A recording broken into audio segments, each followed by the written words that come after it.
like mad, and I think there was a little one that really liked the cover that I had, because in the beginning of next month I'm going to have 2 books released through Scars Publications. One of them is part of the Pheromemes series. Pheromemes isn't a word, but if you like somebody's pheromones, maybe you'd be attracted to my memes or my words or ideas. So there were 2 Pheromemes books, and the new one, this is why I think the kid was attracted to it, because it has like my kindergarten school picture on the thing for Pheromemes. That's going to be out in the beginning of next month, and also on my husband's urging and on suggestion from Tom, who had given me a book about poems for different events of the year. I was releasing a book of things that had happened through a year, but I'm now actually releasing the first half of the year, and that will be out hopefully on July 25th. We'll see. But I'll have 2 books, and this is why I've been writing poems like mad about the moon. And I hope you like them. This first one is, it was actually written on the same calendar date that Apollo 11 astronauts took off to go to the moon. We didn't know what to expect. We went through tests wearing a laborious, bulky suit underwater, and were strapped into a contraption that we all called the Vomit Comet to see if we could stomach what the ride would be like, even though we don't even know what outer space is even like in the first place. Officers would monitor the weather to see if it would be what the weather would be like, and if we'd be able to do what could never be done before. Oh, please. Give me a cloud-free sky so that we can see what we're doing when we take off for this 4-day mission to the moon. We have no idea what it will really feel like if we make it to the surface. Strapping us in a bulky suit when we're underwater and asking us to do chores really can't prepare us for actually walking on the moon.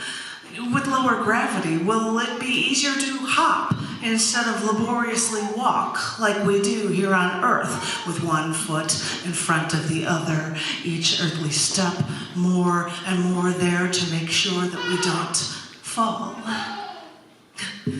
Wonder what the sun will look like. And without an atmosphere, how black will the sky always seem? We want to stare out at this landscape along these rocks and this new terrain, but then I look up and I see the Earth, home, just the way we always would look fondly at the moon in our Earth sky. What a bizarre juxtaposition will we experience after we've loved this moon from afar for so long, when we are literally standing on the moon and we see this tiny Earth far away. That may be when we'll realize that that tiny teeming ball holds all of mankind. Seeing that beautiful blue orb makes us all realize mankind's problems seem so small after all. So, strap yourself in. It's a long ride, one that we've never taken before. We have no idea what it'll be like, and we have no idea what we'll even say when we're there. But we've worked all our lives for this. I'm sure the words will come. Thank you. And I get calls from outside. Thank you. This, I thought I'd surprise you guys and try different moons altogether for the next one. This one was written on the calendar day 7/14/65, when Mariner 4 did a flyby of Mars and took the first close-up shots of another planet ever. And it was the first time we saw Mars's 2 new moons, Phobos and Deimos.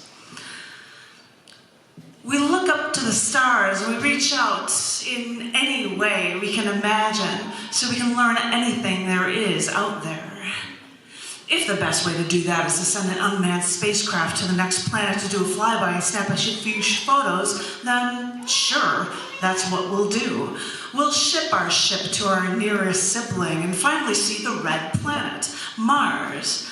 And what a view it was. It was our first chance to learn about an entirely new world, not so far away from our little corner of this galactic universe. This journey, these photos, whet our appetite and gave us a glimpse of what more we could learn.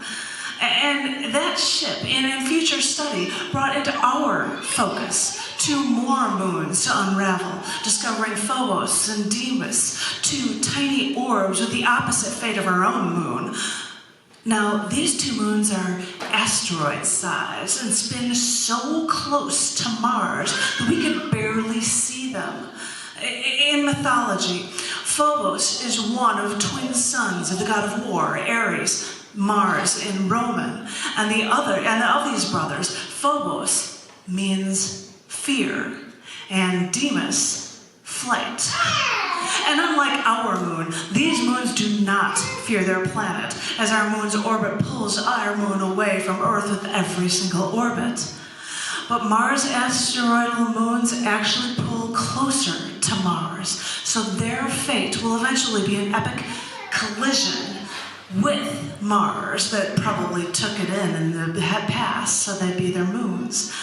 So as much as we like learning about everything from asteroids to moons, it is sad to know that after we learned of these 2 beautiful little gems, we know they'll eventually be gone.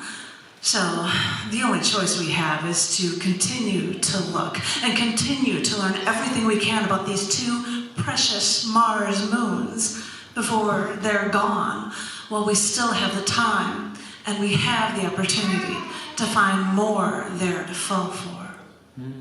Yeah.